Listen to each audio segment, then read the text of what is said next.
Hello, everyone, and welcome to Boy Problems, sponsored by you by Kotex. My name is Liz, and we have a stupendous guest today. But before we get into it, I want to talk about the anxiety that leaves your body when you realize someone is also an irregular texter. It's like your nervous system just exhales. It's like you are unclenching for the first time in your life. Suddenly, you're no longer in a high-stakes game of emotional Jenga where every delayed response threatens to topple the entire vibe. There's like no passive-aggressive like question mark, oh, like a midday, like is everything okay? It's peaceful. It's calm. All I know is that I trust people who don't need immediate responses because they've clearly wrestled with the same demons, okay? They've struggled with executive function, phone call phobia, and the deep spiritual need to mentally reply to a message before you send it. They get it. And if you're the kind of friend who disappears for a week and then comes back with a funny voice memo or cryptic TikTok, I love you. You are my people. The other thing that I love about an irregular texter is that they get that the reason why I didn't text you back is not because I don't love you. It's that I don't know where to text you back. Like I can't, like we have 5 different conversations going on in 5 different apps and I can't remember which one it is. Is it a text?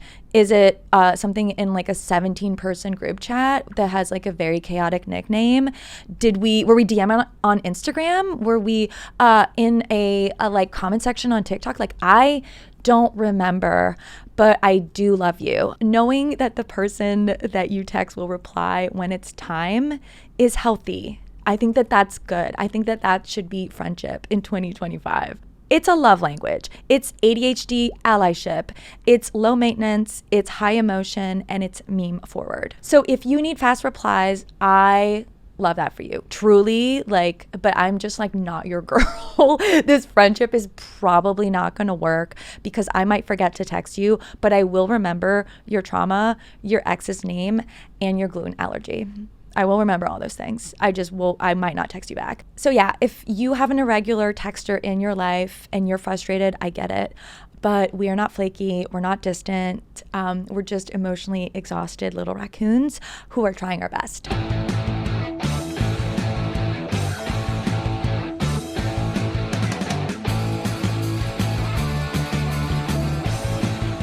Today's guest is basically the Beyonce of emotional resilience. She's a best-selling author, a cancer survivor, and the kind of writer who makes you feel seen in the deepest, weirdest corners of your psyche. Her latest book, The Book of Alchemy, is a 100-day journey to transform your pain into power through writing, reflection, and voice memos to your higher self. She's not just a writer, she's a lighthouse, a beacon for anyone who's been cracked open by love, loss, illness, or dating, or trying to analyze someone's emotional availability through their use of emojis. Please welcome the woman who taught us how to live in the in-between, the brilliant, the brave, the radiant, Suleika Jaouad. I am so excited to have you on the show. I have been a fan of yours for so many years. Like many other people, I knew about you before the pandemic, but really got addicted to your newsletter and these amazing journal prompts that you were putting out every single day when people were in need of journal prompts, in need of tools, right, to work through mental health challenges. And you have a new book, The Book of Alchemy, where you, again, offer so much wisdom, creative channeling of the things that people go through, right? And I also think you're such an interesting guest because you have this very public, very healthy, it seems like, marriage with Jon Batiste, who we actually traded out our Pedro Pascal photo for a photo of him.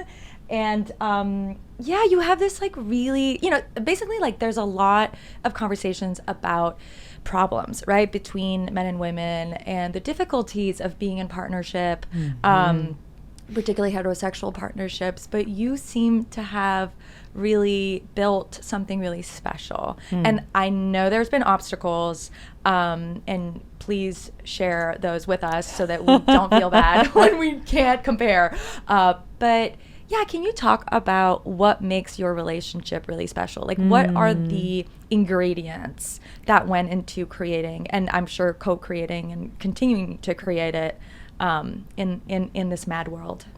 So I have known Jon from the time that we were in our very, very early teens. Yeah. And we met at what is perhaps the world's most awkward gathering place, which is to say band camp. I was about 12, 13. Jon was 14. He was so shy that he barely spoke to me. He barely spoke to anybody. He was awkward and had braces, and I was on a very different journey at that time. I was in like full bad girl hellraiser mode. I love it. So we couldn't have been more diametrically opposed. And we reconnected by chance. About 4 years later, I was 16. I played the upright bass as a teenager and went to Juilliard for the pre-college program. Jon was a freshman, and I was on the one train my first month at Juilliard with my friend Michelle. And we see this young man in our same subway car who's behaving kind of strangely, who is singing to himself and playing the air piano and attracting stares. And I looked at him and I was like, oh, I think I know that guy. I think that's Jon Batiste from New Orleans. And then out of nowhere, in the way that like 16-year-old girls do, I blurted out and said, that's the man I'm going to marry someday. Stop. Totally forgot about it, which is very bizarre because also as a 16-year-old who kept highly detailed journals, as evidenced by the contents of those journals, I wasn't exactly the kind of person who was like thinking about my future wedding. In fact, I found an old journal entry from around that time where I talk about the fact that I am destined to have many husbands. That was part of my like 10-year plan for myself. Wait, tell me more about that plan. So what do you think you meant at the time? You just weren't interested in boys, or you thought? I think that, I was a kid who went to something like 12 schools on 3 different continents by the time I was 10. And what that taught me was to be a professional new kid, which is to say to like scan a lunchroom cafeteria and immediately figure out what was happening there, who I needed to align myself with as protection from any possibility of bullying. Like it forced a kind of emotional intelligence on me. Yeah. But what it also meant was that, especially when you're a little kid and you don't necessarily have agency, that relationships were that relationships had a shelf life. Yeah. Like if you moved, it was inevitable that you would lose contact. And so I think by the time I got to be 16, I'd gone through so many different phases, so many different iterations of self that I assumed that would be the rest of my life. And I assumed that would also apply to my romantic partners and marriages. Right. And also I was like a little cheeky kid who thought it sounded kind of glamorous at 16 to say that I was destined to be a woman who would have many husbands. So the universe took you on a very different journey. The universe took me on a very different journey. And what are things that you know now that maybe you didn't know then about the relationship and what makes it work? So, the reality is, despite blurting that out, Jon was just a friend. And I think long before he was someone I was romantically interested in me, he modeled a quality of relationship that is something that I feel like I've made a point of being a student of, and something I very much admire in others. And he is a master of showing up. And I really believe that that is the moment of accountability that all relationships arc toward. Platonic, romantic, whatever. When things get hard, how do we show up for one another? And so when I was 22 years old, I was not doing whatever it was that I thought I was going to be doing on the other side of graduation. I found myself in a New York City cancer ward where I'd been for much of the summer undergoing treatment for leukemia. And around that time, Jon found out that I was sick. And the very same day that he learned I was sick, he showed up at the hospital with his entire band, uninvited, unannounced. And right there in my hospital room, they put on this impromptu concert for me. And for me, it was so startling because the friends who I did expect to show up that summer, some of them did, but many of them didn't. And in retrospect, I kind of look back and I'm like, of course, the people you were playing beer pong with in college were not the people sitting by your hospital bedside holding your hand as your hair was falling out. But more than the people who didn't show up, I think I became attuned to the unexpected people who did. And again, we weren't dating. I've watched Jon do that for many people both known to him and complete strangers. And I think because of the predicament that I found myself in, it really changed my understanding of what is important in a relationship, beyond the sort of surface compatibilities that maybe we're told to look for. So what were some of those things that you fell to the wayside when you met him that and what were, again, I mean, showing that story is beautiful and like will stay with me for the rest of my life. Such a stunning demonstration of love and over. But yeah, are there other things that you thought that you cared about that you don't? So, okay, by the time we actually became romantically interested in each other, I was 26 years old and had my heart broken in a devastating lie on your couch for 6 weeks kind of way. And I think I felt the kind of guardedness about relationships that one does when you've been burnt badly, and a temptation and a confusion maybe about like what to do with that information. Like, do you overcorrect? Do you build a moat around yourself and just stay single, which is what I vowed to do. I was like, I never want to feel this way again. I never want to put myself in this situation again. What do you do? And Jon and I happened to meet up, and the very first question he asked me when we saw each other was, are you still with fill in the blank name? And I said no. And that, as soon as I said that, there was an energetic shift, and he got profoundly awkward. Like, so awkward. And there was a long pause and a long silence. And then he said to me, what's your favorite sport? And he was like, basketball, soccer, or football. Now, I am not a person who played sports, who has any interest in sports. And I paused for a long time and I said, basketball. And he was like, oh, that's great. That's another thing we have in common. And it was like we were on the world's most awkward blind date, despite having known each other at that point for exactly half of our lives. Wow. And I remember thinking to myself, I trust an awkward man. Like, I trust a man who isn't so practiced and slick that they know how to like effortlessly seduce. Yeah. And I was feeling so kind of vulnerable and raw that I think had he come in with a lot of confidence and like practiced sort of lines, I immediately would have shut down. Wow. And so his ability to embrace his glorious awkwardness, which is the subject of the essay he wrote in this book. Wow.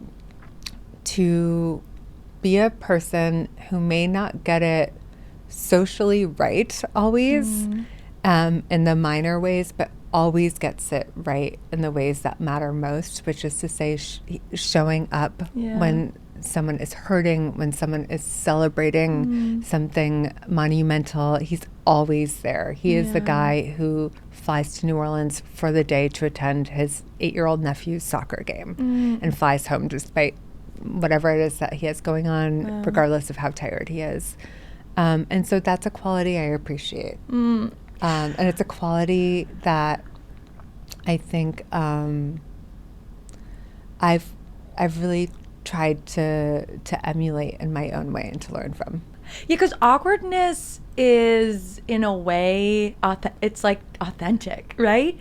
Because Totally. you're not you're not saying the right thing, right? Like you're actually saying maybe the wrong thing, and it shows that you are, again, there's sort of no filter there. There's like no facade. There's no performance. Because if you were performing, you would do it better. If you're totally. Yeah, there's nothing contrived, there's nothing practiced, there's nothing manipulative about it. I said to my friend's daughter, I said, go for the awkward guys. This is very good advice. Right? What would be your advice to people who were in your situation that you're describing? Because I do think a lot, we talk a lot about dating, relationships on the show, and we get a lot of questions from people who particularly have kind of given up hope. I think that's sort of the vibe. There's a lot of very understandable apathy that people have around about the world, about what's going on. And so then because the world is so chaotic, our relationships are more chaotic because we feel more unsettled.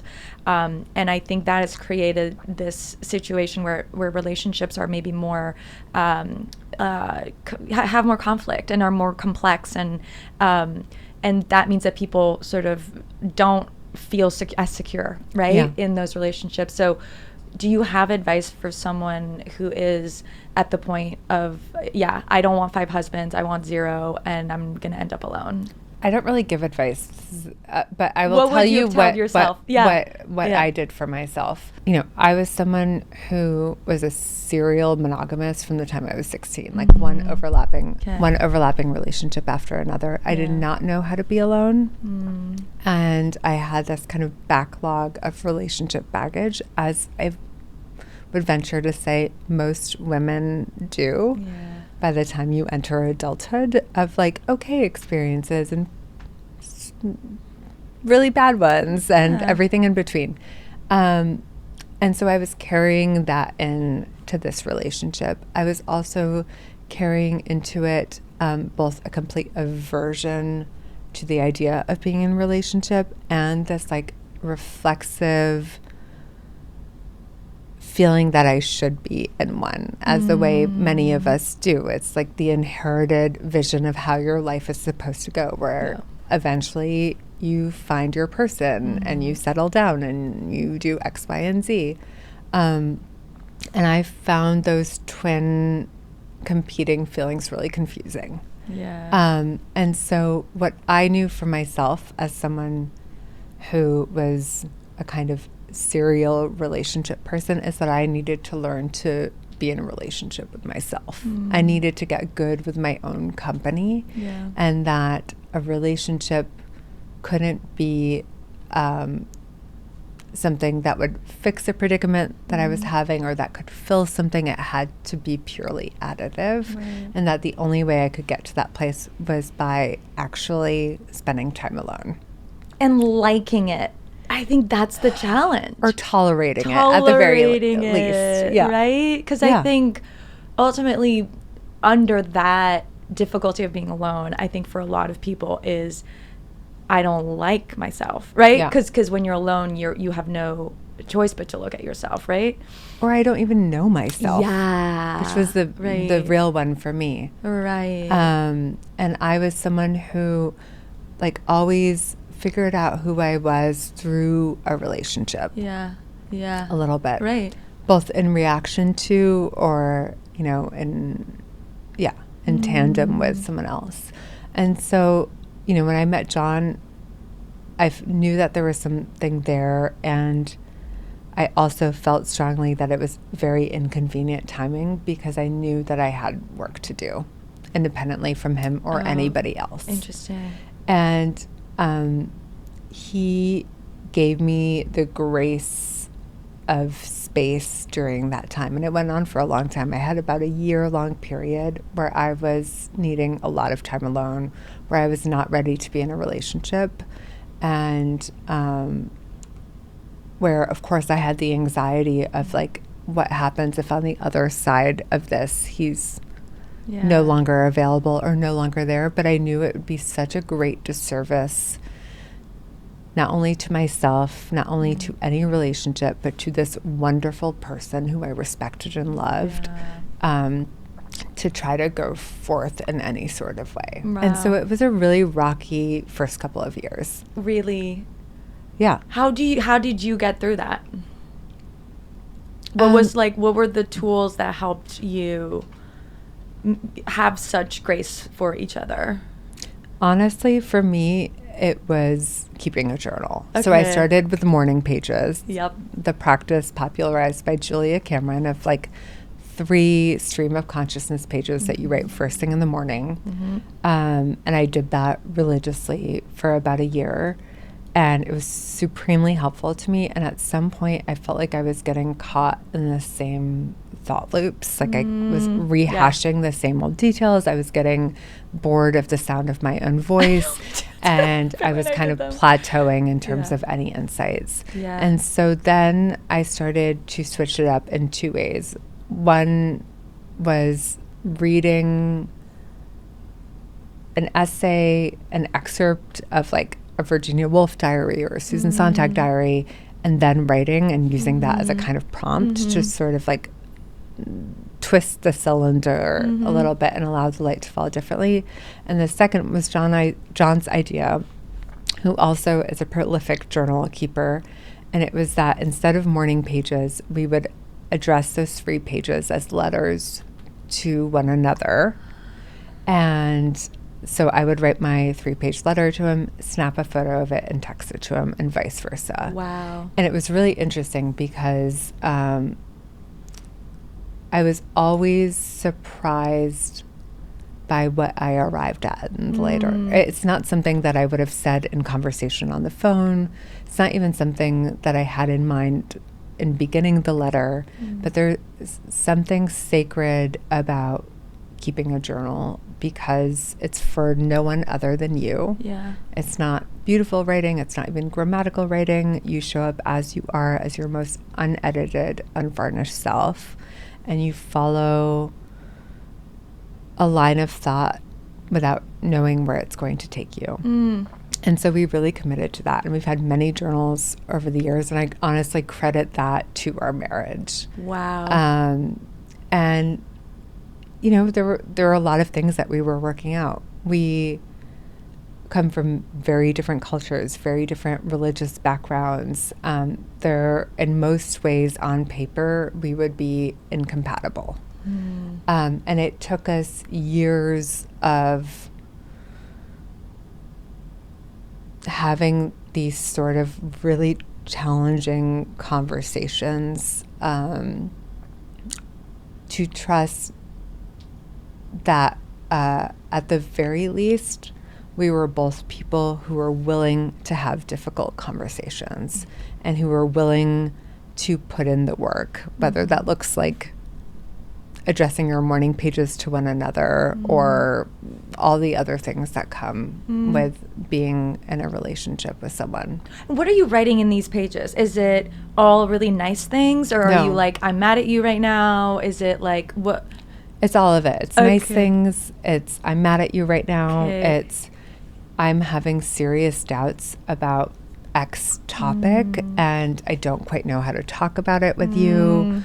I'm worried that we're incompatible in this way. It's all of it. Wow. And because you're writing the letter, it's in your journal, you're sort of being more honest or more vulnerable than you would be sort of in a conversation where your speech is directed at the other person, even though ultimately it's for them while you're writing it, but there's something sort of more vulnerable about it. You're not being interrupted. Yeah. You're not reacting to a look on someone's face. Right.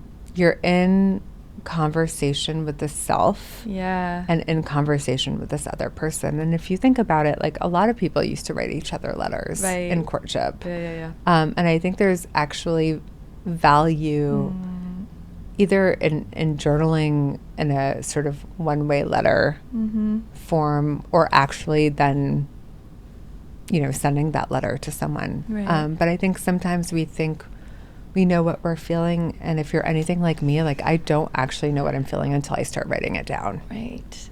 I have a story that I think is true, Right. and as soon as I start to give it ink, I'm like, actually, that isn't fully true. That may be the aspirational story, that may be the defensive story that I'm holding to, but there's a truth beneath the truth beneath the truth that I still haven't gotten at. Yeah, it's so true. I think a lot of people don't write because they're like, I don't know what I would say, or and it's like, I don't know who said it, but it's like, I write to know what I think. Yeah.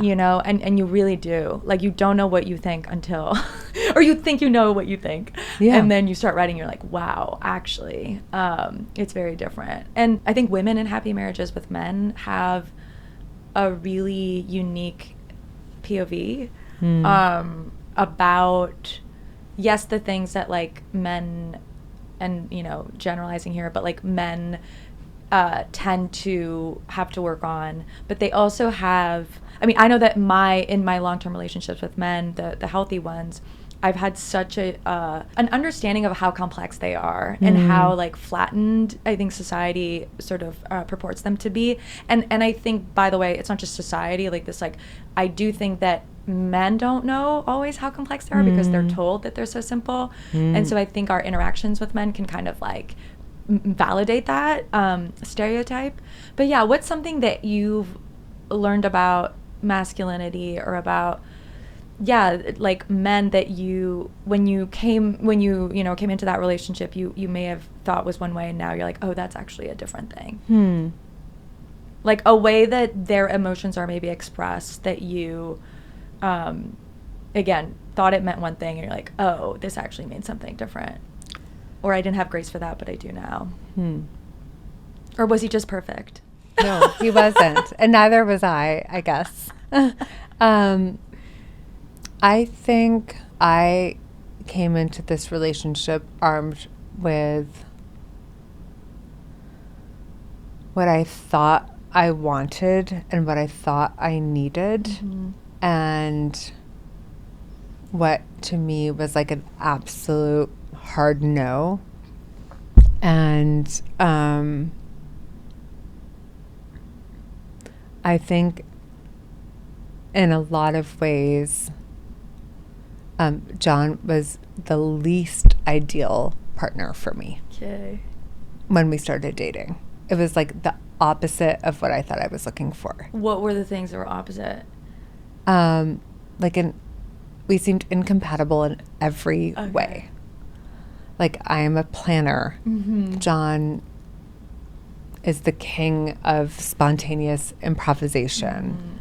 I like to talk everything out for hours, and he finds that exhausting sometimes. Like, he takes a moment to process what he's feeling, and then he'll be ready to talk it out. But it's never usually on the cadence. Like, I'm like, let's start talking it out right now, and we'll keep talking it out until we know what we're feeling. Like, that's how I am in my female friendships, my closest female friendships. I was someone who, both in terms of my parents' relationship and my past relationship, had experienced a kind of like day-to-day companionship that I think is at odds with being two people in creative fields who are in a relationship together, where necessarily we spend vast amounts of time on the road and apart. And so like that to me was never something that I thought would work for me. We have really different orientations towards religion and spirituality, like all the things that people tell you are really important. Deal breakers. Deal breakers, basically. And I think from the very beginning, there was a deep baseline of trust and a deep baseline of mutual respect and admiration.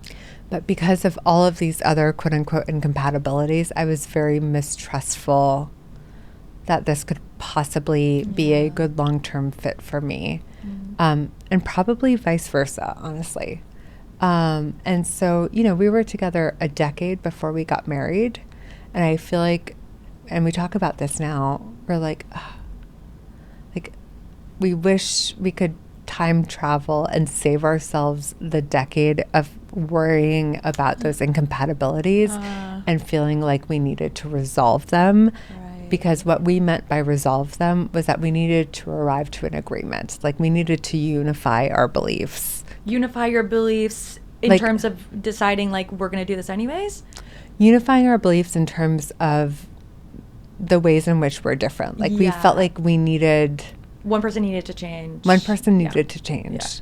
And I actually think the truth is neither of us were asking the other to change. We were afraid of the other changing us, if that makes sense. Yeah, for sure. And I think the breakthrough for us was truly a decade of lots of angst and waffling, and where we realized neither of us needed to change the other. We just needed to trust that the other was accepting of where we were at. And so we are still very different.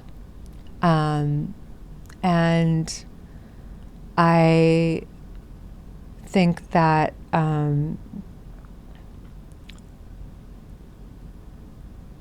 being able to hold those differences without A, feeling like they're an incompatibility, or B, feeling like we need to change ourselves, let alone each other, and kind of also doing away with the idea of a compatible partner, because what does that even mean exactly? Is it like finding someone who's like you?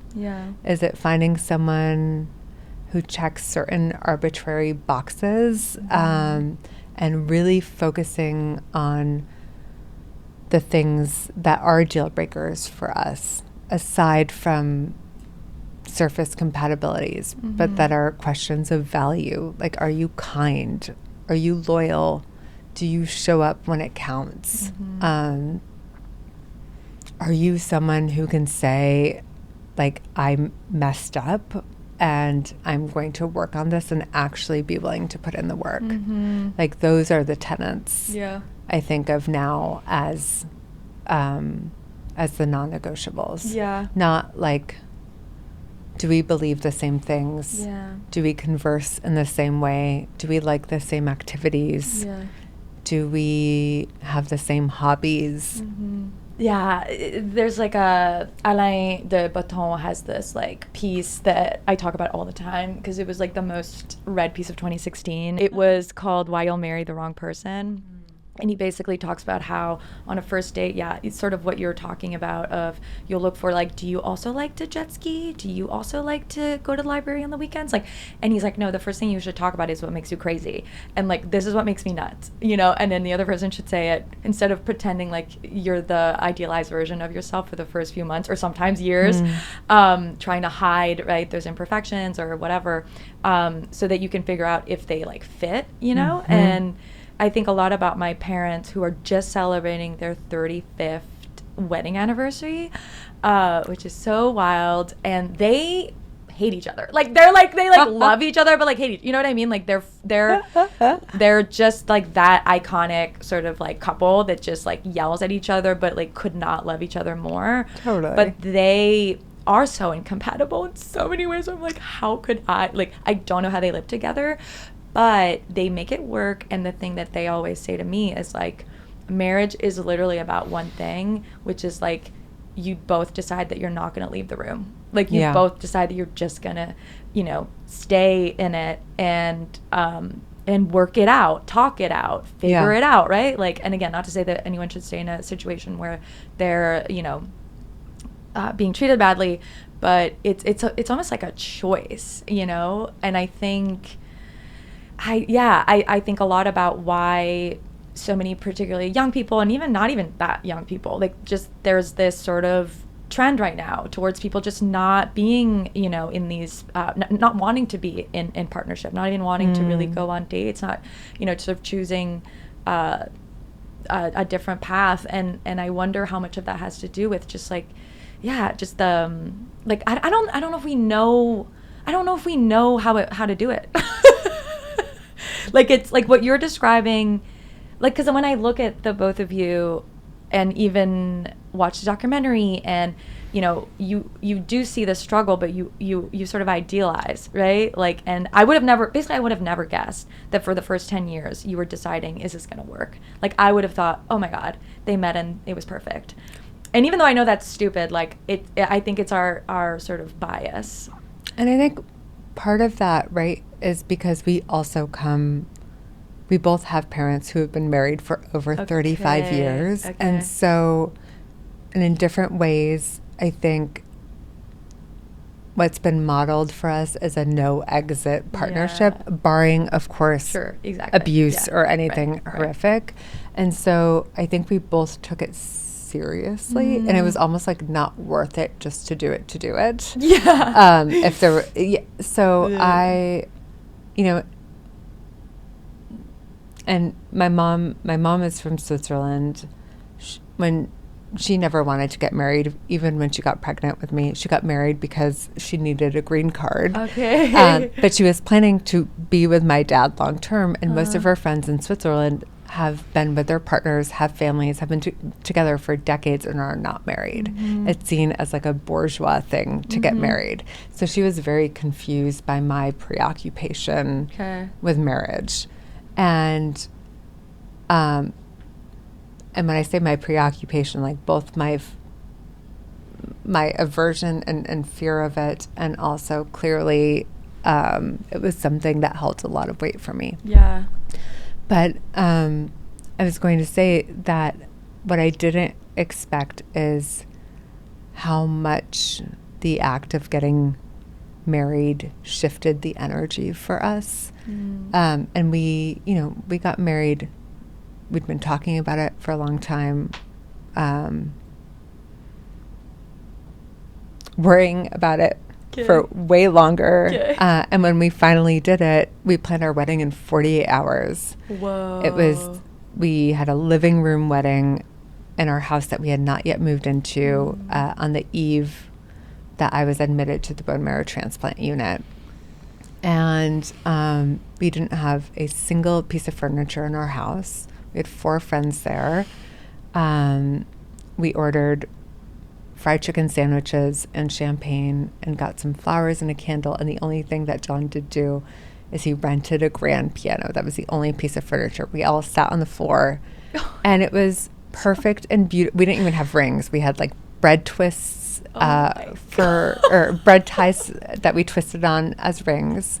And it was like nothing that we ever would have planned for, and so much better than what we planned for. And what he said to me at the time was, and I just, learned that my leukemia was back, was he said, like, the most defiant thing that you can do in the face of something like this is double down on love. And for him to lean into the in sickness part of the in health vows before we'd actually even had the in health piece of it, for me, was such a testament of and a proclamation of, I am going to see this through, even when it's difficult, even when it starts in the difficult place. That it inspired in me that same kind of confidence that, like, this may be really hard in moments. It will be hard, actually. And this is a person who wants to do the hard things with me, and I would like to do the hard things with him. And so not aiming for perfect compatibility, not aiming for certainty, not aiming for some idyllic understanding of what a relationship is, but committing to the commitment. Thank you to our podcast sponsor, You by Kotex. With their support, we stay comfortable, confident, and ready to take on every boy problem the world throws our way. Every single time my period shows up, it's a complete surprise. No matter how many calendar reminders I set or fertility apps I download, I've tried everything. And still, when it comes, I'm like, hello again, period? didn't see that one coming. That's why I love keeping You by Kotex in my suitcase or purse, because I never know when it's going to hit, but at least I'm prepared with protection I can trust. You by Kotex Click tampons and ultra thin balance pads are perfect for any unpredictable schedule.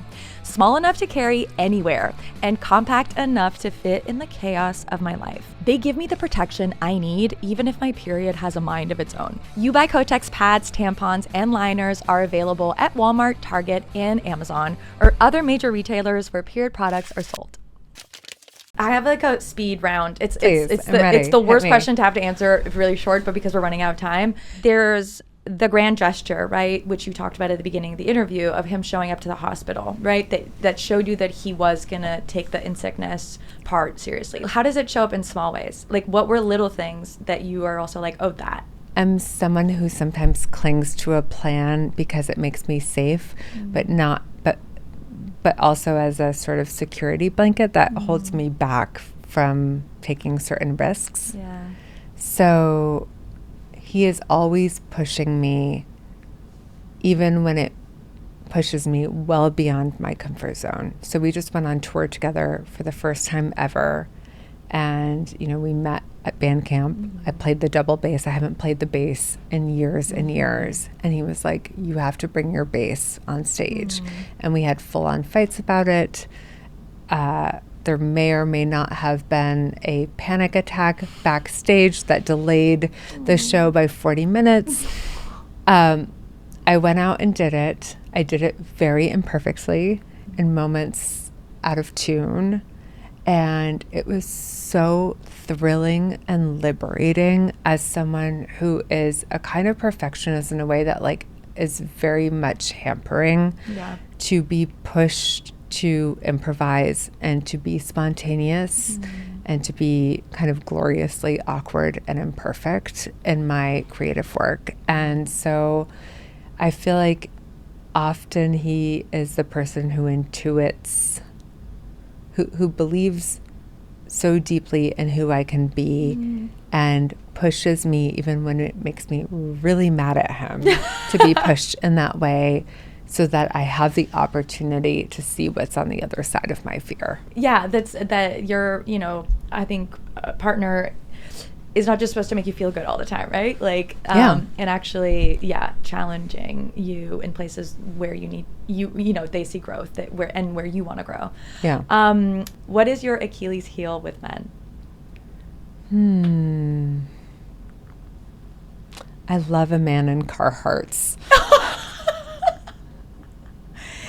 Me too. And I will say I love a man in a suit. And recently, Jon wore Carhartt overalls with a button-up white shirt and a tie underneath. And I was like, you know what? I did say that I was going to marry multiple men. And what I've realized is you contain multitudes. And so in a way, I have achieved that. You are many men within one man. Beautiful. I love that. And I want a picture so we can put it up. Or maybe you didn't take a photo, but we can picture it in our heads. Thank you to our podcast sponsor, You by Kotex. With their support, we stay comfortable, confident, and ready to take on every boy problem the world throws our way. Before we get into our audience's boy problems, we have a period question submitted by a listener. Today's question is, do you wait until you're actually bleeding to use a tampon, or do you use it before to avoid surprises? Love this question. How do you even know when it's time? Yes, the classic game of, am I about to get my period, or is my body just being dramatic today? There's no alert system, just vibes. That's why a lot of people prefer to play it safe and wear a liner or keep a pad on hand, especially when they've got a busy day or a risky outfit in the mix. You by Kotex liners and pads offer comfortable, trusted protection, so you're ready whenever your unpredictable period decides to show up. Fashionably late or right on time. Okay, so let's go to some audience questions. Let's solve some boy problems. So this one is called Breakup SOS. My partner of over 4 years broke up with me a month ago. He has been depressed for about a year, but I think only just recently did he start to worry about himself enough to identify his state as depression. He also isn't notorious for asking for help or even recognizing he might need it. He's also the avoidant attachment style, and I am anxious girly, clearly. So he was feeling like crap and pushing me away. I had continuously suggested therapy, and near the end, it looked like he had a bit more. And near the end, it looked like he was a bit more open to the idea, but I was extremely shocked and hurt when he ended the relationship, and I'm still grieving and crying all the time. I don't know how to let go, or even if I want to let go. I guess this is more of a rant than an actual question. Maybe just if you have any particular advice with this and how you got through it, I'd love some advice. Thanks. Anxious girly. Yeah, unite. Okay, I think one of the hardest things is when you can't arrive at some kind of two-way closure with someone. Yeah. Like, we all want the peaceful summit breakup Yeah. where we come together and we say, like, I hurt you and you hurt me, and we forgive each other, and here's some clarity that we can all carry forth. I think to be blindsided by a breakup is so hard, and to be left with more questions than answers is so disorienting. Okay, what comes to mind is a journal prompt from Laura McCohen, who is one of the 100 contributors in this book. Yeah. And her prompt is, can I find it? Yes, absolutely. Okay, Grab it speaks specifically to this. She went through a major heartbreak. It's in the On Love chapter. Let me look for it quickly. Oops. So Laura was in a 4-year relationship. She was engaged, planned to be married. First big significant relationship since her marriage. And the relationship ended. And she also has been a longtime recovering addict, and wrote this beautiful essay and prompt. And here's the prompt. She says, without judgment, because we all do this, write about the ways you escape your pain. What do you think might be on the other side of these escapes? What are you trying not to feel or know? What might be possible if you allowed yourself to be present with those feelings and thoughts? And so, as painful as this breakup is, anxious girly, it also sounds, just from the letter, that you're someone who has capacity and hunger for self-examination, just in how self-aware you are in the way you describe what he was going through. And so I guess my advice is to dig into what information might be there for the excavating, be it in journal form or otherwise, without feeling like you need to have that two-way closure. Right. Yeah, I What's think, your advice? I mean, I've been there, girly. I've been there. Anxious girlies and avoidant boys and avoidance in general. We just, like, it's like moth to a flame in both senses, right? Avoidance are like, want intimacy, sometimes like the most, but it doesn't present that way. And so, and if you're anxiously attached, I think you take on other people's behaviors and moods, and you make up a story about, you think you've caused them if they're happy or if they're sad, right? When, like, in reality, that's theirs. And so I would sort of just take the camera. It's clearly on him, because 2/3 of this question is talking about him and what he's going through. Take the camera and turn it back on you. Like, what are you feeling? And I think that journal prompt is amazing, because I think when you focus on the other person, and even though it's so well intentioned, like, you see what's sort of blocking him, right? And you seem to be also very inclined to offer him solutions that I'm sure would be helpful, like therapy, but that's also a way to distract yourself from what you need and what you want. And again, it can be a form of avoidance, which again I think is counterintuitive, because if you think you're anxious, like, you don't, but even being anxiously attached, I think sometimes is like a form of avoidance.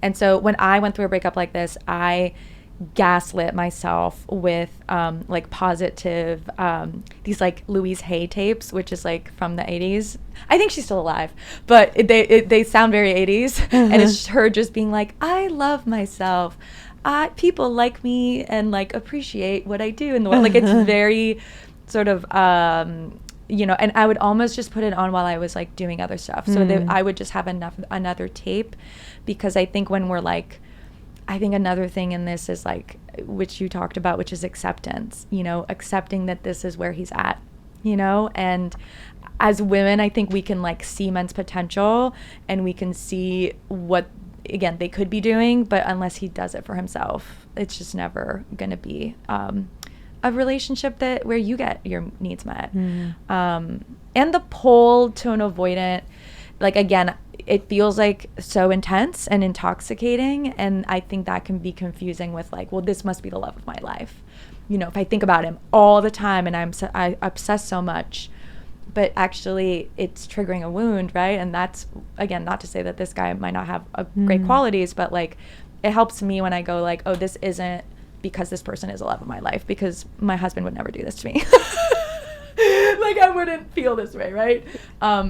Or maybe he is, but only you stepping away from the relationship will allow him to, you know, heal and become the husband that you need, if that's what you want. I don't even know if she wants to marry him, but yeah, I think you're doing everything right, even though, and it's like normal that it's painful. I think it's good that you're crying it out. Okay, the next boy problem is titled, Is This Toxic? Oh, the last boy problem, because we can't stop yapping. Can a relationship that feels hard still be healthy? Oh my God, this is perfect. Or is that just wishful thinking? I've been wrestling with whether a mildly toxic relationship is still worth fighting for. I know toxicity isn't a solid foundation, but part of me wonders, what if we just haven't figured things out yet? Our biggest issue is communication. I shut down during conflict and take a long time to process. He jumps into solution mode before I've even gathered my thoughts.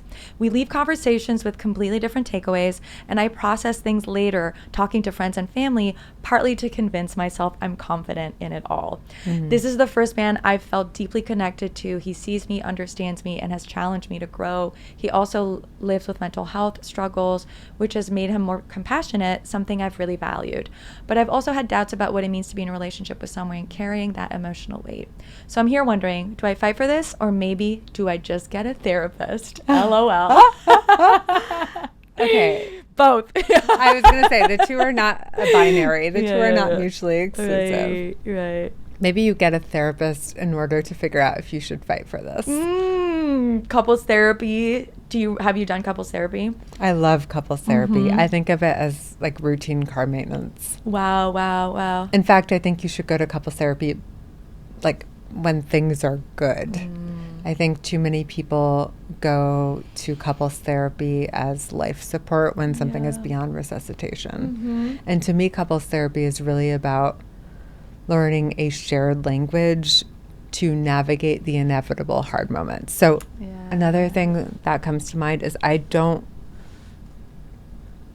toxic is always hard, but hard is not always toxic. Unpack that. I think relationships are hard. Yeah. To me, that's inevitable. Maybe especially if you're like really, you know, if you're really in it with each other, if you're not living on the surface of things, because life is hard, inevitably. That doesn't mean that going through something difficult in life, let alone in the relationship specifically, has to be toxic. I do think it's fair to say that being in a toxic situation always feels hard on some level. Yeah. How do you know the difference between toxic or hard? Therapy. Yeah. Okay, but no, because I think that's like a very profound issue of our time. I think we can't tell, but because and to a certain extent, I think some of these terms have been used, and like there's an Instagram carousel for every, like, these are the signs you're being gaslit, these are the signs you're dating a narcissist, these are the signs you're and it sometimes over like medicalizes or like complicates normal human, like, conflict and disagreement. And so yeah, I think sometimes it is hard. Like, is this hard in a healthy way, normal way, or whatever normal is, or is this toxic? Like, how do you tell the difference? I think you look at the long arc of if there is actionable progress being made and actionable growth that you can witness, be it in yourself or the other person, or ideally in both. Because, again, like, someone can say and do all the right things, and that does not necessarily make for a deep and connected relationship. Right. Like, I am much more interested in being in a marriage with someone who is growing with me and where we are growing together and pushing each other to continue growing, than just like starting out at a place where we're like compatible and things are fine and just like staying there on that plateau. Yeah. And so, and again, like, there's toxic and there's toxic. So I do think untangling some of those distinctions are best left to someone with a medical degree. But I think, expecting your partner, let alone yourself, to somehow be this like perfectly evolved human who knows how to be in relationships and just has this like intuitive well of knowledge where you say the right thing and do the right thing at all moments, like, that sounds like an exhausting and unrealistic level of perfection to assess a relationship. By that being said, it's like,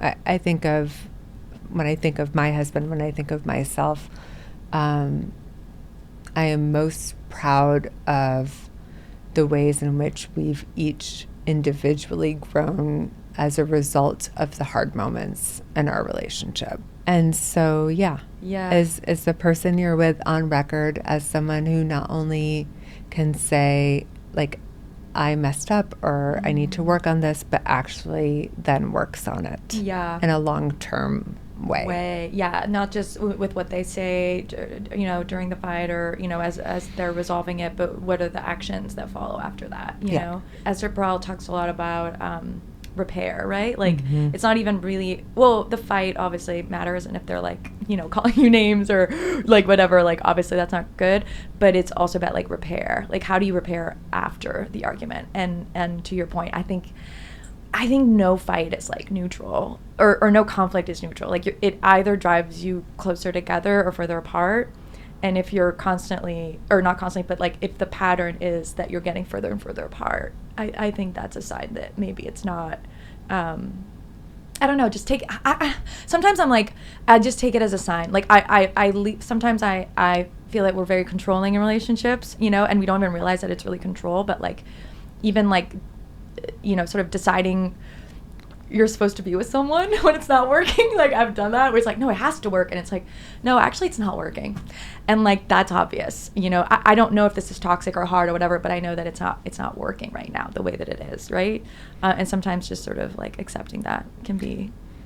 And in a way, I guess to your point, there's no wrong way to proceed, because if you double down and say, I'm going to try and make this work, eventually you will know without a shadow of a doubt whether it's working or not. Yeah. And so maybe it's like moving towards action rather than inaction. Yeah, doing it instead of thinking about it. Just doing it one direction or the other. Right. And sometimes you have to do it to know whether you've gotten it right or wrong. Yeah. Just take a risk with your heart. I know it's stressful. Okay, we have to wrap. Thank you so much. Thank you, I Liz. feel like you have something that's unworldly about you and like superhuman. I feel like you, like, hopefully the listeners can feel it too, just through audio, but you have such a calming, beautiful presence, and I feel so rejuvenated from our time together. So thank you for sharing all of your wisdom with our audience and with me. And please go buy your book, can you pull it up to show it? So the Book of Alchemy is available wherever you buy your books. Before we go, can you leave us with a journal prompt that we can all do together? I'll leave people with a prompt Okay. from our dear friend Elizabeth Gilbert. This is your prompt. Write a letter from love. Begin your letter with this question. Dear love, what would you have me know today? And then let love itself write a letter to you. Trust that you are worthy of this compassion and affection, and please trust, my friend, that every word of your letter is true. Wow. Because I think, we've been talking about romantic love. We've talked a little bit about friendship love, but to circle back to where we began, I think, how love factors into your relationship with yourself is the basis for how love factors into all of your other relationships. And so thank you, Liz. Wow. And thank you both, Liz's. Oh my gosh, please. That is amazing. I have chills, and I've had chills this whole interview. So thank you again for being so generous with your time and your spirit. And come back, please. I would love to. Because we have way more problems to fix, and I love your solutions for them. Bye. Thank you. Thanks, everyone.